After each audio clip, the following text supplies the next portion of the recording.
Have you ever imagined discovering that the man you lived with for 30 years, built a family with, cared for as a mother and wife, was hiding a cruel secret that could destroy everything in a single moment? Well, that's exactly what happened to me. This story isn't just about betrayal. It's about abandonment, contempt, loneliness, and old age, and the silent suffering that so many women hide behind a smile. Stay with me until the end, because this is the story of a woman who went through the worst kind of pain, family betrayal, and still found the strength to start over with dignity. Subscribe to the channel and turn on the notification bell to follow this emotional journey full of revelations and lessons that may change the way you see your own life. It was a gray Tuesday, one of those days when the wind slips through the cracks in the window and your soul seems to shrink along with your body. I was sitting in the living room armchair, knitting a little sweater for a neighbor's grandson, when my phone vibrated. I thought it was one of those messages from the pharmacy or the church, but it was from David. I didn't listen to it right away. He rarely sent me voice messages, and when he did, it was just to say the car needed gas. But something made me press play. I'm disgusted by my wife, and soon we'll have our plan in place to be together. It was as if time froze. The ball of yarn dropped to the floor, and my fingers trembled like they did years ago when I got the high blood pressure diagnosis. It was his voice. I would recognize it even with my eyes closed. But those words? No. That couldn't be the David who had slept by my side for over 30 years. I felt dizzy, as if the floor had collapsed beneath my feet. I played the audio again, then again and again. I needed to be sure it wasn't some mistake. Maybe he'd been threatened. Maybe it was some kind of joke, a really bad one. But why would he say that so naturally, with that tone like he was making plans? The question burned inside me. Who is he, really? In that moment, it wasn't just my marriage that seemed to fall apart. It was the whole story of my life, shattering, like fine china dropped on purpose. After that audio, my mind turned into a whirlwind. I sat on the edge of the bed, hugged the embroidered pillow my mother had made, the only inheritance I kept from her, and cried like a little girl. 30 years. 30. Can you believe it? 30 Christmases by his side, baking the same walnut pie because he said it was his favorite. 30 birthdays with cold messages that I always overlooked. Over time, we learned to accept less than we deserve, out of fear of being alone. I stayed there replaying every moment as if my memory were a photo album. The first house, the day I found out I was pregnant with Emily, the family dinners filled with laughter that now sound fake. Had he already despised me back then? Or did it grow slowly, like mold creeping into the corner of a wall, silent, until it takes over everything? What hurt the most wasn't the betrayal. It was the possibility that I had lived a lie, while I cared, cleaned, cooked, and gave my all like a wife who believes in forever. I started remembering little things that didn't seem like anything at the time.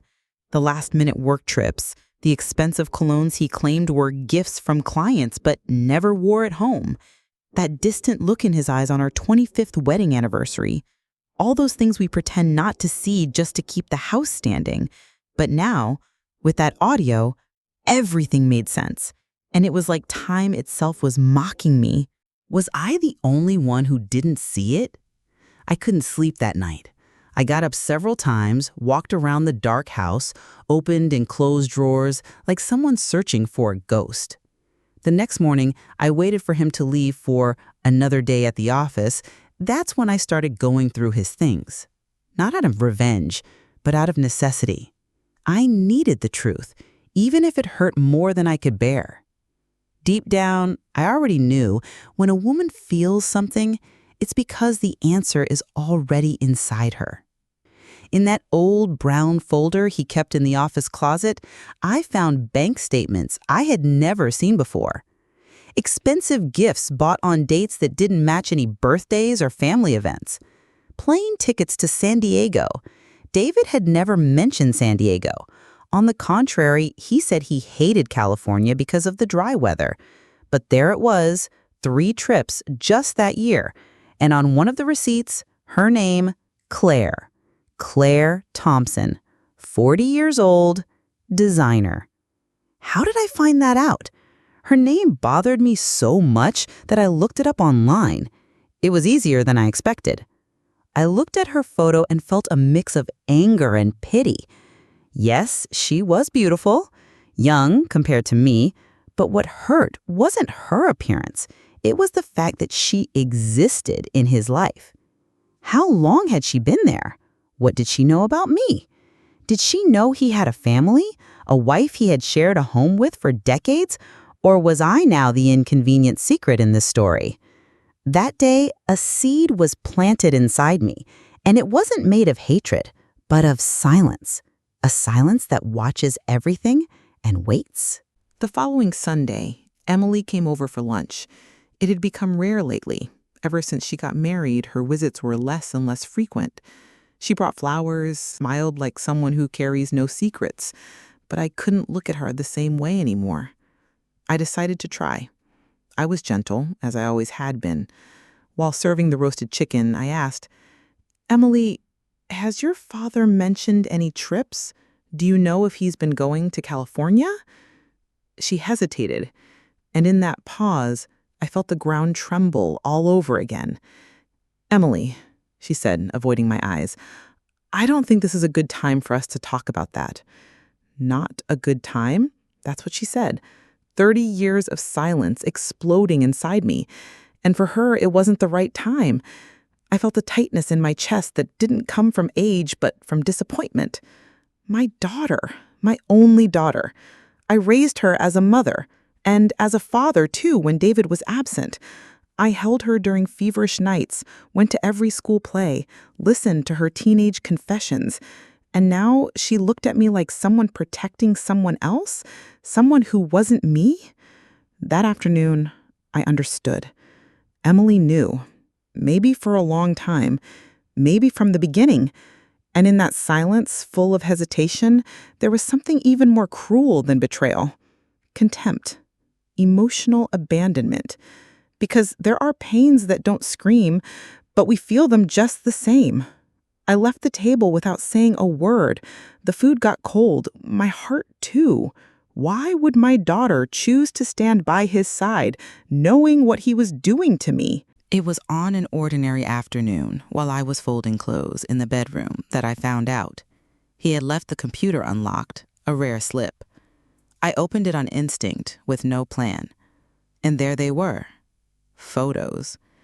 Claire smiling at a small park, sitting on a wooden bench with a little blonde-haired boy on her lap. The folder was titled Noah. My heart stopped. Noah, a 5-year-old boy, David's son, with another woman. This wasn't just betrayal. It was another life, another home, a second family. The anger I felt was different. It wasn't loud. It was silent.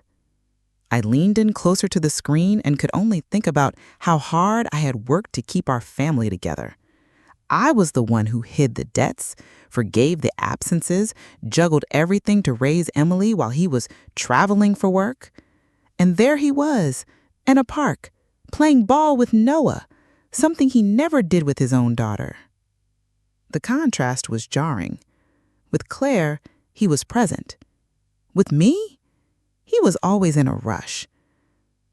Why did they deserve the best of him and I only the leftovers? I confronted David that night. I calmly showed him the printed photo without raising my voice. He looked at it, furrowed his brow, and called me paranoid. He said I was delusional, that she was a friend, an acquaintance, that Noah wasn't his. And worst of all, he called me bitter. Bitter. A woman who endured everything in silence, now accused of overreacting? I took a deep breath. I smiled, and in that moment, I decided I wouldn't beg for explanations. I would just observe. Because the silence of a woman who knows is more dangerous than any scream. Days later, while David was out at a meeting, the house felt strangely quiet, that kind of calm that comes before a storm. In my bedroom, among books and papers, I noticed an envelope half hidden behind the drawer of the desk. It was a draft of a will.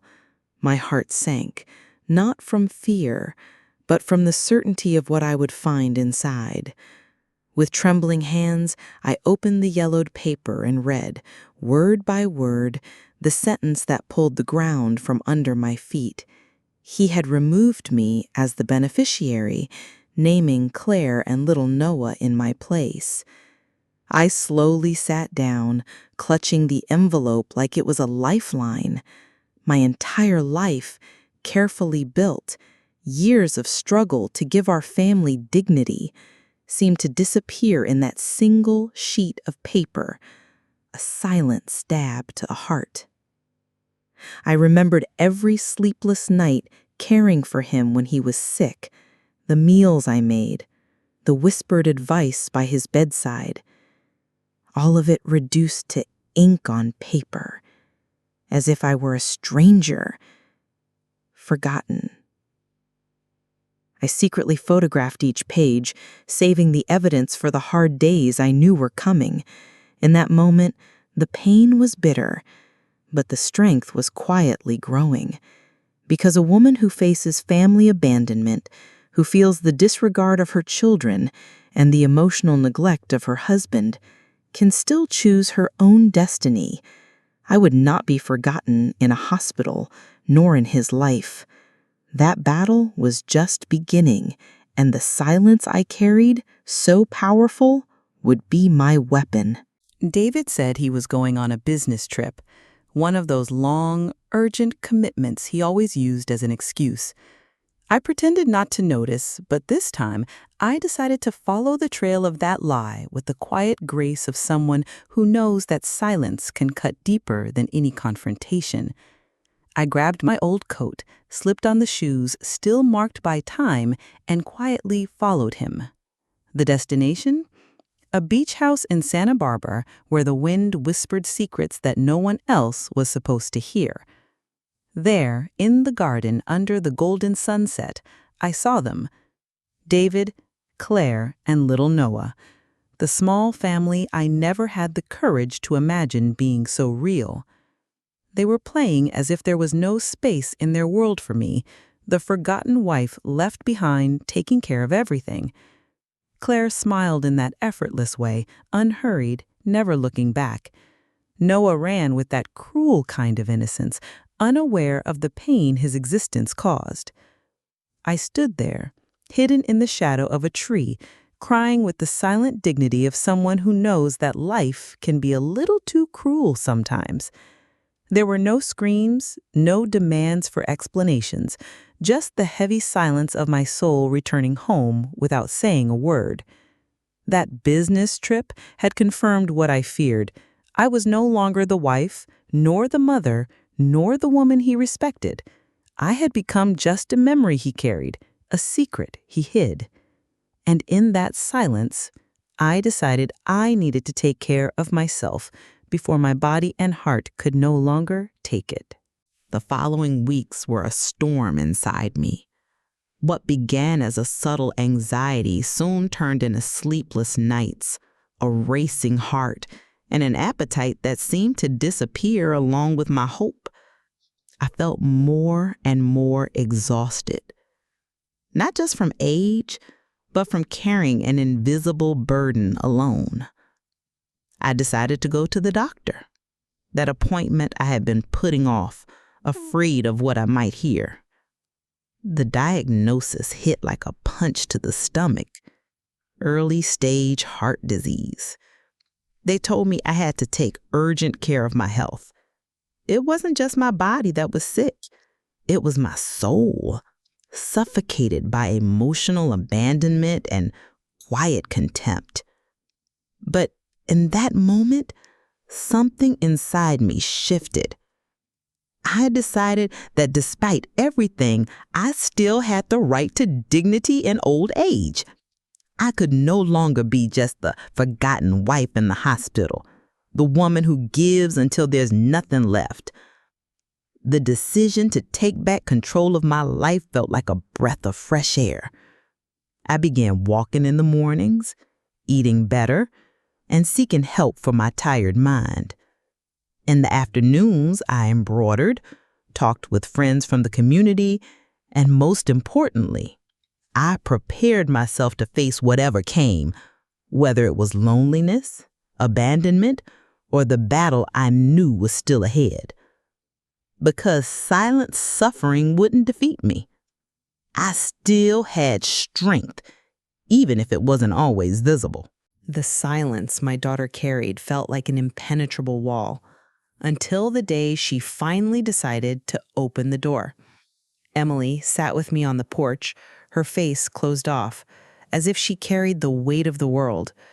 Through restrained tears, she confessed that she had known about her father's affair for years, long before I had even suspected. She said she was manipulated, that David had used her to keep up the perfect facade, while she, trapped in his game, couldn't protect either of us, not me and not herself. The feeling of betrayal hit hard, not because I expected blind loyalty, but because the emotional distance built over years showed me how cruel abandonment can be, even within your own family. She knew and stayed silent. I suffered and pretended. It was a silent abandonment, a pain that wasn't spoken in words, but in avoided glances and interrupted conversations. I, who had always raised my daughter as both mother and father, now found myself alone in a web of lies and omissions. But instead of drowning in resentment, I decided the best response was planning. I didn't want to scream or fight. I wanted justice. It was time for the masks to fall, so each of us could face the truths we had hidden. And me? I was ready. Because a woman who has been disrespected, abandoned, and forgotten knows that true power lies in the silence that watches, feels, and acts. I looked for a discreet lawyer, someone who understood the value of silence and dignity, especially when it comes to family abandonment and betrayal. I didn't want drama or exposure. I only wanted to reclaim what was rightfully mine and protect my heart from the scorn of my children and the emotional neglect I had endured in silence for years. I started the divorce process without saying a word to David. That was my way of saying, I will no longer be forgotten. While he continued living his lie, I uncovered more secrets. Hidden bank accounts, properties in Claire's name, documents showing just how much he had planned a future without me and without the dignity I deserved in my old age. Each discovery hurt, of course, but it made me stronger. The silent suffering that used to consume me was now fuel from my quiet justice. This battle didn't need shouting, only proof. Justice began to move in my favor, and I felt a strange peace. A mix of relief and anxiety. Would I finally be free from this invisible prison? Would David finally understand that family abandonment and betrayal are not without consequences? I wasn't seeking revenge. I wanted acknowledgement, respect, and the right to rebuild my life with dignity. And in that silence that only age can bring, I knew the time had come to fight. When David received the divorce papers, I saw the first crack in his eyes. He tried to turn the situation around, saying I wouldn't handle life on my own, that without him I would be lost and fragile. Such ignorance, such disrespect. I took a deep breath, like someone who has learned to control the storm inside her chest. I answered firmly and calmly, leaving no room for doubt. I've been holding on for years. You just didn't see it. He was speechless, perhaps because he finally realized that the quiet woman who seemed fragile to the world had strength he never imagined. I carried within me decades of emotional abandonment, the contempt of my children, and silent suffering, but also a dignity no one could take away. At that moment, I felt that the battle wasn't just against him, but against all the ghosts that made me doubt myself. It was a moment that sealed a deep change in me. I realized I didn't have to prove anything to anyone but myself. That even forgotten in the hospital, even betrayed, I could decide my own fate. Life had taught me, in the hardest way, that true power lies with those who know how to be silent and act, not with screams, but with silent courage. The courtroom held that heavy silence, the kind that knows that not just papers, but entire lives are at stake. As the judge listened to the evidence, I felt my heart pounding, not out of fear, but hope. There were the documents, the photos, the bank statements, everything I had carefully saved, my shield against abandonment and betrayal. Claire, of course, did not show up. As always, her silence spoke louder than any words. The hearing was long and exhausting, but for the first time in years, I felt justice looked at me with some kindness. I won not only a fair divorce, but compensation that symbolized recognition of what I had lived through, the silent suffering, the contempt of my children, and the emotional abandonment that had consumed me for so long. I left the courthouse with a light soul, even though the road ahead was still long and lonely. That day, I understood that dignity is not negotiable, even when it feels like the world turns its back. That old age is not a synonym for being forgotten, and that a woman, no matter how wounded, can rise with the strength that only silence and experience bring. The future, still uncertain, now felt like an invitation to begin again. After the trial, David disappeared like smoke in the wind.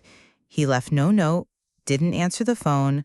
I found out, through sources the court opened, that he embezzled money from his own company and was now under investigation for fraud. Claire? She abandoned him without looking back, perhaps realizing that the man I once loved was nothing more than a shadow of a man, a lonely, discredited, and lost man. I felt a strange mix of relief and sadness. The man I cared for, as if he were my own child, now had no place with me or with the family he built in secret. It was a final abandonment, the cruelest of all, not just for me, but for him as well. I, who always sought dignity in old age, saw his disappearance as an inevitable end for a man who chose the wrong path. While the city went about its routine, I felt my life, despite the loneliness, was taking a different direction, a path toward freedom. Family abandonment, the contempt of children, all of it was left behind along with the masks that had fallen. And in that silence, I found myself again. I left the big house, full of memories and shadows, and moved to a small house in Vermont. There, the air felt lighter, and time seemed to move calmly, without hurry to hurt. I began teaching embroidery classes to women in the community, those same women who already saw me as a wise and quiet friend with life stories as striking as mine. Little by little, I found myself in every stitch, every conversation, every shared laugh. The days, once heavy with emotional abandonment and the contempt of my children, became filled with simple gatherings, coffee on the porch, and moments of solidarity. Loneliness still visited sometimes, like an old acquaintance, but now I knew how to welcome it with dignity, without fear. Every step I took was an act of self-love from someone who learned that old age can be a new beginning, not an end. For the first time in many years, I slept peacefully. It wasn't just the silence of the house, but the silence of the soul freeing itself from the invisible chains of the past. And in that new beginning, I found what life had so often denied me, the truth that had been inside me all along. I recorded a message that I keep with affection and courage, like a treasure I want to share with other women who, like me, carry invisible pains and stories no one sees. I spoke about self-love, dignity, and the strength born from silence. Not the silence of submission, but the silence of wisdom. I said that my struggle was not in vain, that emotional abandonment and contempt do not define who we are. I shared that despite betrayals and scars, I found in myself a greater truth, the ability to survive, to resist, and to bloom, even when everything seems to fall apart. After all, the silence we keep is sometimes the fortress no one can break. And I ended with a certainty that follows me every day. I survived a fake marriage, and I found the truth where I least expected it, inside myself. This message isn't just mine, it's for all of us. Women who have been forgotten in hospitals, scorned by children, emotionally abandoned, but who still hold on to dignity and hope. Because in the end, true power lies in those who learn to love themselves, even when the world turns its back. It's time to look inside and ask, how many of us carry silent pains no one sees? How many accept family abandonment, contempt from children, silent suffering as inevitable burdens of age? But what if I told you that power lies in the silence of courage, in the decision to begin again even when everything seems lost? You, who are there on the other side, have the strength to write your own story, to transform emotional abandonment into dignity, to find self-love where only forgetfulness seemed to exist. I want to know, what was the moment that touched you most in this story? Share it in the comments. Your voice may be the light for another woman. Don't forget to subscribe to the channel and activate the notification bell for more real stories that speak directly to the heart. Because together, we are stronger, and every silence can be a cry for freedom.